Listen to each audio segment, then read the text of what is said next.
রাজধানী শাহবাগ থানায় পেশাগত দায়িত্ব পালনকালে সাংবাদিকদের উপর ন্যাক্কারজনক হামলার ঘটনায় কঠোর অবস্থান নিয়েছে ঢাকা বিশ্ববিদ্যালয় সাংবাদিক সমিতি। বৃহস্পতিবার রাত 11:40 টিএসসি এলাকায় সমিতির কার্যালয়ে জরুরি সংবাদ সম্মেলন ডেকে সংগঠনটি হামলাকারীদের দ্রুত গ্রেপ্তার এবং ঘটনায় জড়িত শিক্ষার্থীদের স্থায়ী বহিষ্কারের দাবি জানায়।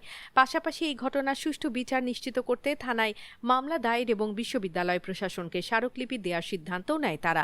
সংবাদ সম্মেলনে সমিতির সভাপতি মঞ্জুর হোসাইন মাহি বলেন, 24-এর গণ অভ্যুত্থানের পর স্বাধীন সাংবাদিকতার যে প্রত্যাশা তৈরি হয়েছিল, সাম্প্রতিক ঘটনাগুলো তা গভীরভাবে প্রশ্নবিদ্ধ করছে। মিথ্যা এই দাবি করে এবং নিজের নিরাপত্তা চেয়ে শাহবাগ থানায় তিনি জিডি করতে গিয়েছেন এবং শাহবাগ থানার বাইরে ছাত্র দলের নেতাকর্মীরা অবস্থান নিয়েছিলেন। এরকম একটা ঘটনা জানার পরে আমরা সভাপতি সাংবাদিকরা আমরা সেখানে গিয়েছিলাম। শুধু ঢাকা বিশ্ববিদ্যালয়ের ছাত্রদল ছিল এমন না, ঢাকা বিশ্ববিদ্যালয়ের বাইরেও অন্যান্য ইউনিটেরও ছাত্র দলের নেতাকর্মীরা ছিল। তারা আমাকে থানার ওই সামনে থেকে থানা এলাকার যে মাঝখানে এলাকায় এদিকে ধাক্কাতে নিয়ে আসে।